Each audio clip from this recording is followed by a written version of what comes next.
कराची के इलाके लियारी में 50 घंटे बाद रेस्क्यू ऑपरेशन मुकम्मल। बगदादी में गिरने वाली रिहायशी इमारत के मलबे से 27 लाशें मिली। 12 जख्मी अफराद को तिब्बी इमदाद के लिए अस्पताल मुंतकिल किया गया। रेस्क्यू हुकाम के मुताबिक 10 खवातीन, 14 मर्द और 3 बच्चों की लाशें निकाली गईं। बगदादी में जुम्मे की सुबह 5 मंजिला इमारत गिरने का अफसोसनाक वाक़या पेश आया। रेस्क्यू अमल मुकम्मल होने के बाद हैवी मशीनरी को वापस भेज दिया गया। जिला इंतजामिया ने जाए वकुआ को सील कर दिया। दूसरी तरफ मुतासिरा इमारत के मकीन अपने प्यारों की मैयत लेने सर्द खाने पहुंचे।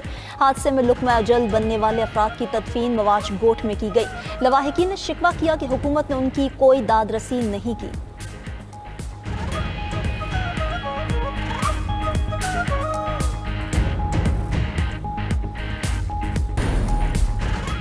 लियारी और ज़िला जुनूबी में आज से मखदूश इमारतों को गिराने का काम शुरू होगा। बगदादी में गिरने वाली इमारत से मुत्तसिल तमाम इमारतें मखदूश हालत में हैं।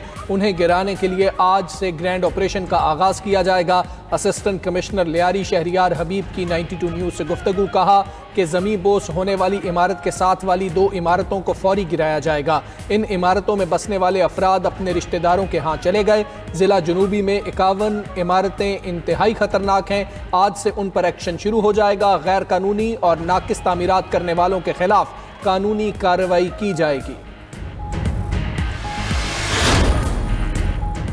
पीपल्स पार्टी के MNA नबील गबोल का सानेहा लियारी के जिम्मेदारों से मुस्ताफ़ी होने का मुतालबा। कराची में मीडिया से गुफ्तगू करते हुए नबील गबोल ने कहा कि क्या सईद गनी से भी इस्तीफ़ा मांगूं। गैर कानूनी तामीरात के खिलाफ सख्त ऑपरेशन शुरू किया जाएगा। सिंध बिल्डिंग कंट्रोल अथॉरिटी बदउनवान इदारा है। DG SBCA तो मेरा फ़ोन भी नहीं उठाता। कहा जाता है DG SBCA डॉन है, DG को कुछ कहा तो फ़ोन आ जाएगा। शहर में गैर कानूनी 122 इमारतों के खिलाफ ऑपरेशन होगा। मुतासरीन को दूसरी जगह देंगे, मुआवजा भी देंगे। आज वज़ीर आला सिंध से मीटिंग करेंगे, उसके नताइज फौरी नजर आएंगे।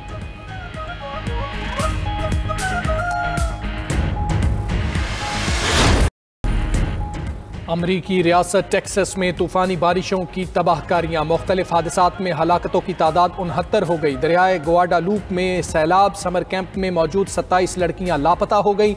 दर्जनों गाड़ियाँ भी सैलाबी रैलों में बह गईं। टेक्सास की कई काउंटीज़ में मकानात पानी में डूब गए। हंगामी हालत नाफिज। अमरीकी सदर ने सबसे ज़्यादा मुतासरा काउंटी को आफत ज़दा करार दे दिया। वज़ीर आज़म शहबाज शरीफ का टेक्सास में सैलाब से हलाकतों पर इजहार अफसोस। कहा कि हौलनाक सैलाब से कीमती जानों के ज़िया पर दिल गिरफ्ता हूँ।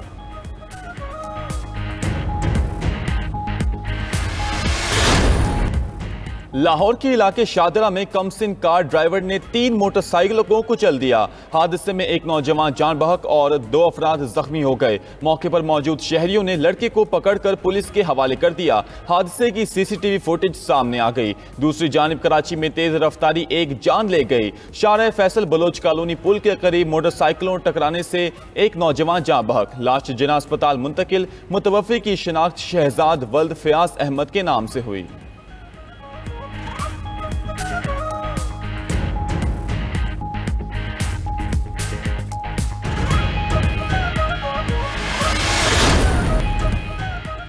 ईरान की तमाम जौहरी तंसीबात को तबाह कर दिया। अमरीकी सदर डोनाल्ड ट्रंप कहते हैं नेतन्याहू के साथ ईरान के साथ मुस्तकिल डील पर काम करने पर बात करेंगे। गजा में इस हफ्ते जंगबंदी मुआहदा होने जा रहा है। कुछ यरगमाली बाहर आ सकते हैं। मस्क का थर्ड पार्टी शुरू करना मुजाहिका खेज है। टैरिफ के मामले पर बहुत से ममालिक के साथ 9 जुलाई तक मुआहदा हो जाएगा।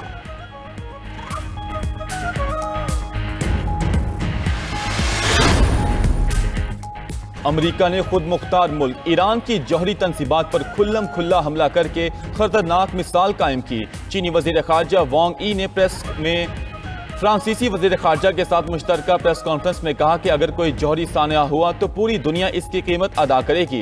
ईरान जौहरी मसले का हकीकी हल मशरिक़ वस्ता के बुनियादी मसले फ़लस्तीन को हल किए बगैर मुमकिन नहीं। 2 रियासती हल ही मशरिक़ वस्ता के बहरान का वाहिद अमली रास्ता है। बैनुल-अक़वामी बरादरी इसके लिए मौसर और अमली इक़दाम उठाए। पहले ताकत फिर अमन का नज़रिया महज ताकत की मंतक है और ताकत अमन नहीं ला सकती।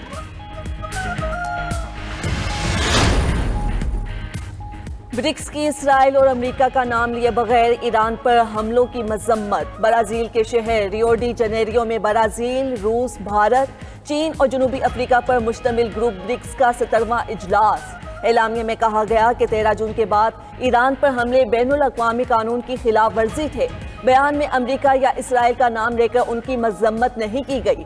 ब्रिक्स तंजीम का गजा में फौरी और गैर मशरूत जंगबंदी और गजा की पट्टी और मकबूजा फलस्तीनी इलाकों से इसराइली फौजियों की वापसी का भी मुतालबा।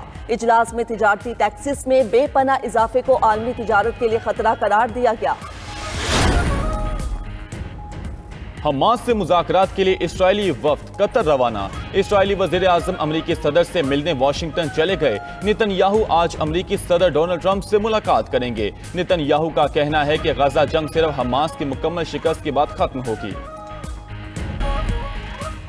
खला में 166 इंसानों की राख ले जाने वाला रॉकेट समुद्र में गिरकर तबाह। खबर एजेंसी के मुताबिक स्पेस एक्स के इश्तिराक से खला में भेजा गया निक्स कैप्सूल की लॉन्चिंग कामयाब रही, लेकिन खला से वापसी पर रॉकेट बहरुल काहिल में क्रैश कर गया। इसराइली जंगी तैयारों के यमन की बंदरगाहों पर फजाई हमले। हुदैदा, रास ईसा और अल सलफ की बंदरगाहों और पावर स्टेशन को निशाना बनाया गया। इसराइली फौज के मुताबिक हमलों में यमनी हौसियों की फौजी तंसीबात को निशाना बनाया गया।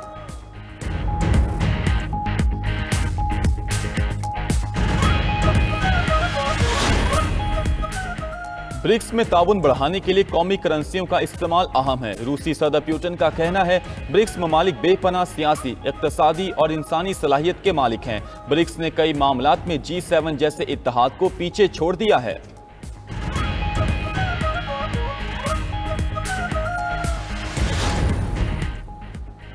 शाम के सूबा लाज़ाकिया के जंगलात में आग बेकाबू। 10,000 एकड़ रकबा राख का ढेर बन गया।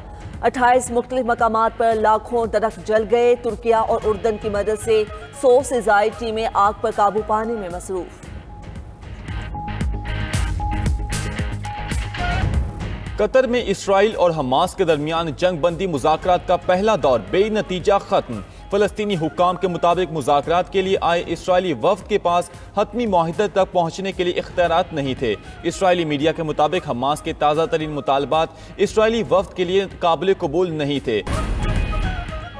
इसराइल पर हमलों के दौरान ईरानी मिसाइल 5 इसराइली फौजी अड्डों पर गिरे। बरतानवी अखबार का दावा। टेलीग्राफ के मुताबिक ईरानी मिसाइलों ने शुमाली और वस्ती इसराइल में 6 फौजी अड्डों को बराह रास्त निशाना बनाया। फौजी तंसीबात में एक बड़ा फजाई अड्डा, एक इंटेलिजेंस मरकज और एक लॉजिस्टिक बेस शामिल था।